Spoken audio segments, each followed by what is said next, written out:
I'm a guy that believes in being in the middle, meaning open to compromise, understanding everybody can't get what they want. Vinny, you seem like if you can't get everything you want. The $400 million black spruce deal.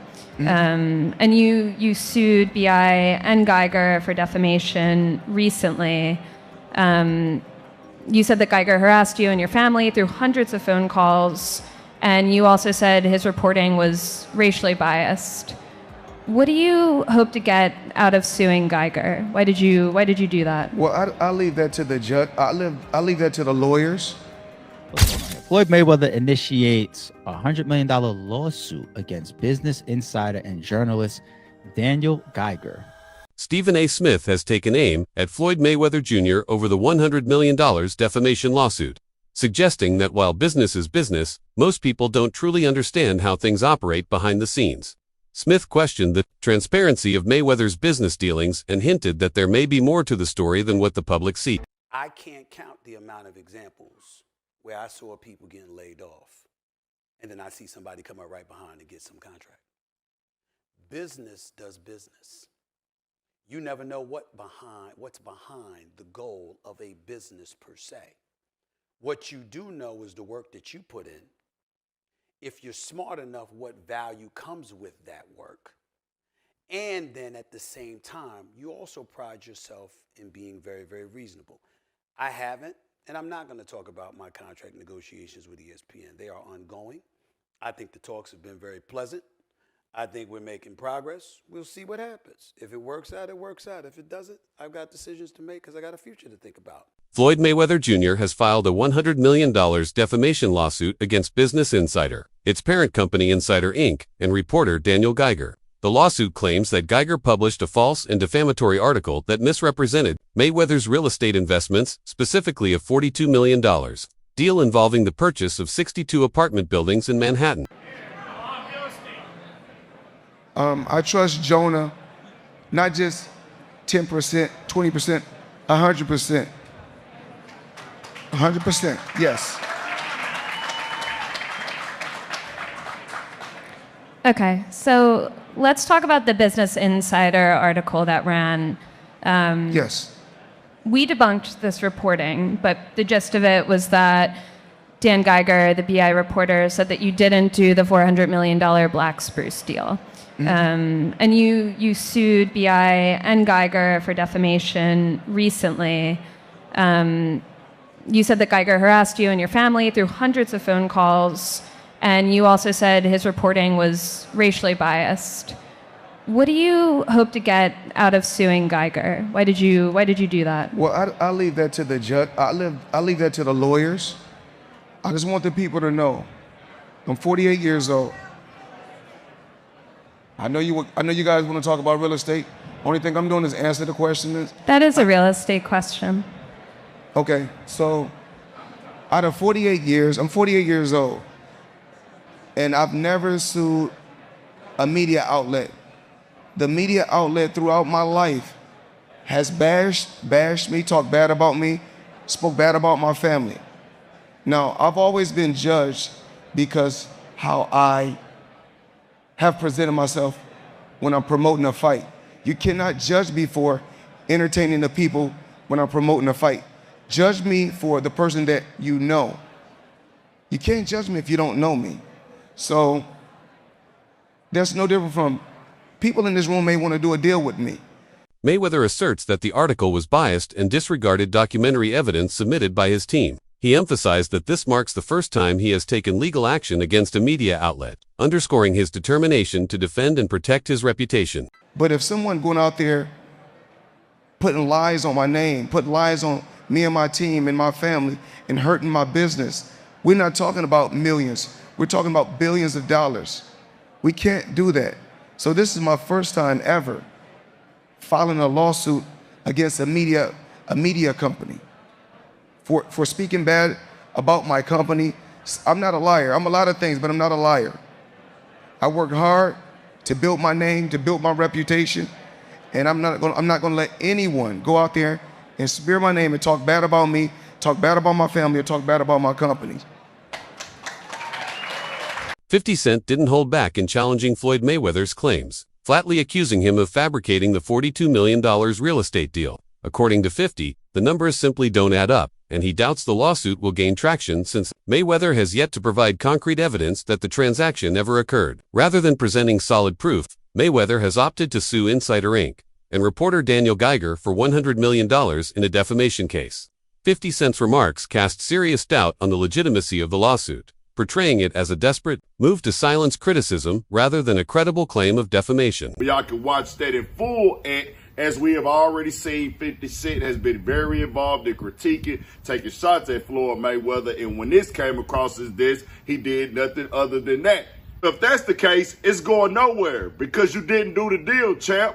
He must have named the writer separately to make him have to pay his own legal team. The champ is mad, and 50 most definitely promoted his brands and everything with that because 50 Cent has came into question about this deal that Floyd Mayweather has struck, showed his real estate businesses, and people started diving into it. Floyd Mayweather has been defending it, but I just realized he put this $100 million lawsuit in against Business Insider, saying that they have been going at him for a long time now, coming at his family, coming at his team, and saying these derogatory things and defaming him, so he won $100 million. The suit lost in the Southern District of New York names Insider Inc. and reporter Daniel Geiger as defendants. It is centered around reporting by Geiger about real estate deals Mayweather Jr. publicly discussed, including an agreement to buy a 62-building Manhattan apartment portfolio. Geiger reported in late March that there is no evidence that there has been a sale. According to the lawsuit, Geiger embarked on a campaign of harassment and defamation categorized by aggressive and misleading journalism that not only distorts the truth, but seems driven by a deep-seated bias against Mr. Mayweather's success. It claims that Geiger refused to review documentation proving the deals in question happened. When asked about ongoing rumors regarding his financial stability and potential bankruptcy, Floyd Mayweather responded in a calm yet evasive manner. Rather than directly addressing the allegations, he stated that everyone is entitled to their own opinions. While he appeared unfazed, his reluctance to provide clear financial details only fueled further speculation. Instead of dispelling the rumors with facts, his vague response left many questioning whether there might be some truth behind the speculation. So that article sparked rumors that you are bankrupt. How do you respond to that? I don't think you have publicly responded Well, yet. everybody's entitled to their own opinion. I mean, if we call having 2 private jets, owning 100 buildings, being able to do what you want to do, if that's bankrupt, then I'm pretty sure everybody want to live like that.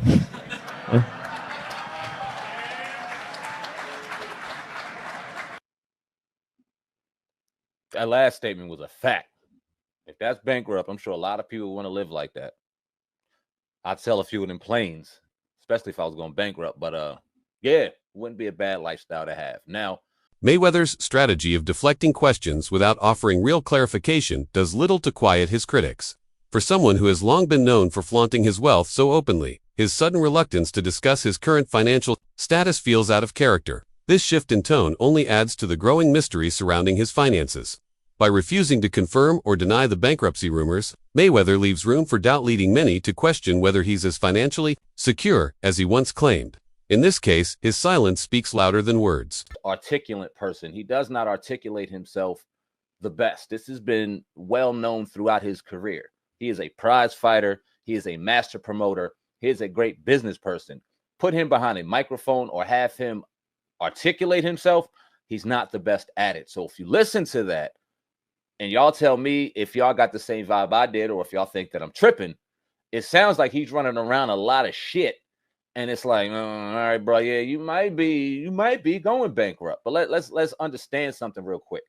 If one of Floyd Mayweather's businesses, or if his business is going bankrupt, that does not mean that Floyd Mayweather himself is broke. That means that his business may be struggling. Oh yeah, his business may be struggling, and you could file for bankruptcy. I think it's 13 or 9, chapter 13 or chapter 9, or whatever the case may be. File for bankruptcy for that business. With Floyd Mayweather filing a high-stakes lawsuit and media outlets standing firmly behind their reporting, fans and followers are left puzzled. The stark contrast between Mayweather's claims and what the reports allege has sparked widespread confusion across social media. Is Mayweather inflating his net worth and investment portfolio? or are business publications distorting the facts? The truth remains unclear, leaving many to wonder whether this is a genuine attempt by an athlete to protect his reputation or a calculated effort by a public figure to control the narrative through legal intimidation. So apparently Floyd Mayweather files a $100 million lawsuit against Business Insider over real estate deal report. Damn, that's an expensive lawsuit. The lawsuit comes after a report by Business Insider journalist Daniel Geiger claimed that the 62-building Manhattan real estate portfolio that Mayweather announced he acquired never actually occurred. Geiger's report stated there was no evidence a sale was made. Mayweather's lawsuit claimed that Geiger refused to refute documents of the deal, and it was an attempt by Geiger to publicly humiliate Mayweather. They embarked on a campaign of harassment and defamation characterized by aggressive and misleading journalism that not only distorts the truth but seems driven by a deep-seated bias against Mr. Mayweather's success, Floyd Mayweather. No, damn well he did not write that. And why would he? You know, he's talking about himself in third person. That's so cringe. Business Insider has provided a statement to Front Office Sports saying, "We will vigorously defend against this meritless attempt to discredit our reporting and smear our reporter." So they aren't backing down at all. It's going to be interesting. Mayweather has pushed back against bankruptcy rumors with a flashy response, pointing out that he still owns private jets. In a bold and sarcastic remark, he quipped that if being bankrupt means flying in luxury aircraft, then maybe it's the new American dream. The boxer appears determined to redefine what financial struggle looks like by continuing to display extravagant wealth. However, critics argue that showing off high-end assets doesn't necessarily prove financial stability. It could just as easily point to a lifestyle propped up by credit, loans, or shrinking savings. Rather than putting the rumors to rest, Mayweather's effort to appear unbothered only deepens the uncertainty surrounding his true financial situation. The money I still got, the jewels I still got, the cars I still got, the mansions I still got. You either motivate it or you hate it. Either or, it doesn't matter. Walk with me, let's talk. I got 9 toys right here. I got the 488 Ferrari. I got the Maybach or the Maybach, whatever you want to call it. I got 7 Rolls Royces right here. I like to call it Lucky 7. So you either motivate it or you hate it. My lifestyle, money made. I'm the money man. Remember that.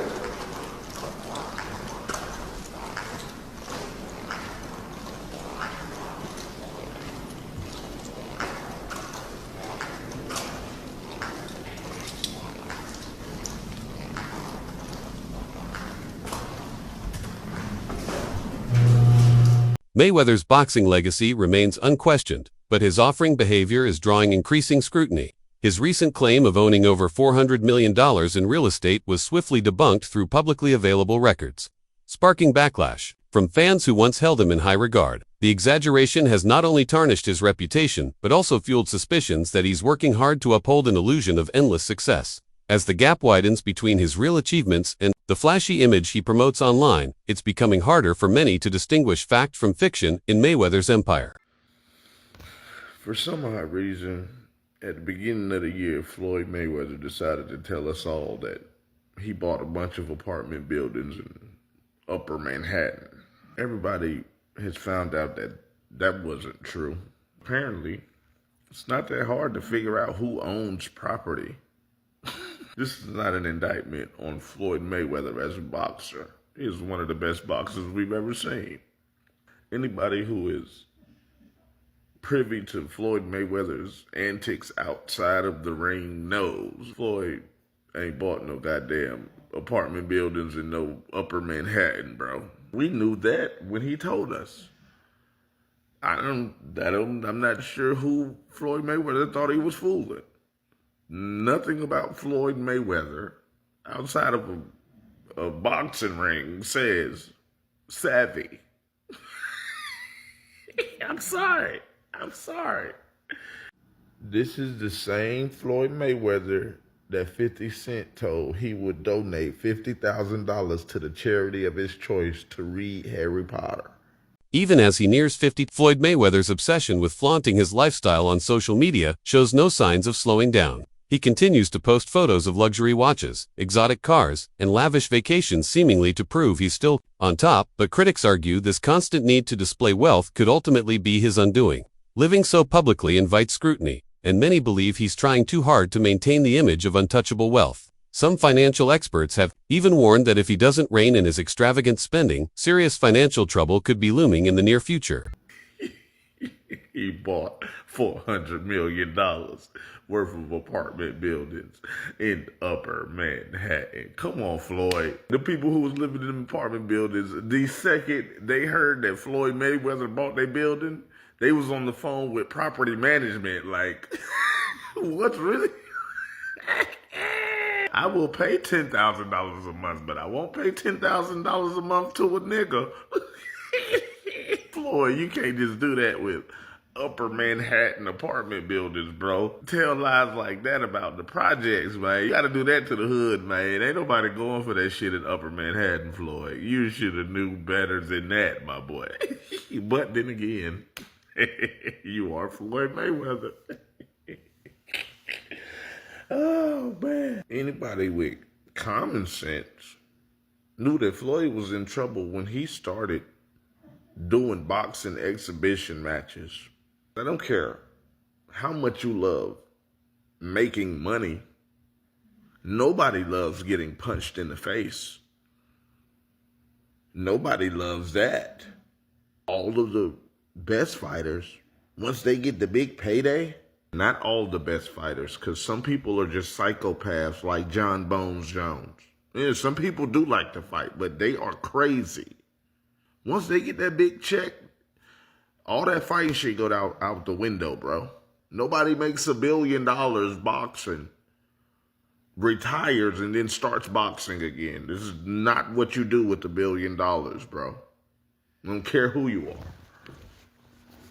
Floyd has consistently insisted that he's paid all his dues to the IRS and doesn't owe a dime. However, recent court filings tell a different story. A new lawsuit from the IRS reveals outstanding tax debts that directly contradict his claims. This not only damages his credibility but also raises serious questions about how he's managing his finances. Fans are now left wondering if his flashy cars and designer clothes come at the expense of neglecting crucial legal obligations. Floyd Mayweather is not up to date with the IRS. Shouldn't he be, considering how much money he's made during his career? Well, in fairness to Mayweather, he did say he's already taken care of this problem. We don't know if that's true or not. We do know that a lien was filed against him by the IRS for back taxes. So let's take a look at what may have happened here. So as an example, when you talk about a boxer specifically having $100 million purse, that's the gross, not the net, because the boxer earns $100 million, and then he has to pay all the people around him and related expenses and so on. Floyd Mayweather may claim to have deep pockets, but his payment history paints a very different picture. Despite his insistence that he's settled his debts, the IRS is still pursuing him for unpaid taxes. Meanwhile, he continues to purchase luxury properties and exotic cars as if nothing is amiss. This pattern raises serious questions about his priorities. It's difficult to believe that someone truly responsible with their finances would neglect tax obligations while indulging in extravagant spending. The growing evidence suggests that Mayweather may be prioritizing his flashy image over crucial financial responsibilities. The government's calling bullshit. They're saying you have the ability to go and sell off property. You have the ability to liquidate some of your assets. You have the ability to go and get a loan to pay off this tax liability. So we're not buying it. So we'll see if this petition does get approved. I mean, it's Floyd Mayweather. It probably will get approved. Seeing as how the event that's going to happen in about 60 days is going to generate more than enough money to pay off that tax liability. So it's great reassurance for the IRS. And this is not the first time that Floyd's been in trouble with the IRS. I mean, back in 2008, he had a $6.17 million lien. Stephen A. Smith didn't hold back in expressing his frustration with Mayweather's recent actions. Once a fan of Floyd's brilliance in the ring, Smith now struggles to understand how someone so talented could act so recklessly. He highlighted the contradiction of flaunting millions on social media while being chased by the IRS for unpaid debts. To Smith, Mayweather's focus on materialism over responsibility is not just disappointing, it's harming his legacy. His viewpoint reflects the feelings of many fans who believe that the respect Floyd earned inside the ring is slipping away outside of it. You know, kind of sold that. It was great marketing. He's not a boxer, but hey, he was a knockout artist in the UFC. I get it. John Gotti III, I don't know anything about him. I'm not trying to disrespect him. And yes, I'm being smart. I'm not trying to disrespect the grandson of a mobster. Fair enough. But what I'm trying to say is this. When you're great, when you're elite, not just anybody deserves to be in your pristine space. And what I mean by that is I'm not talking about on the street or anything like that. Boxing is your thing.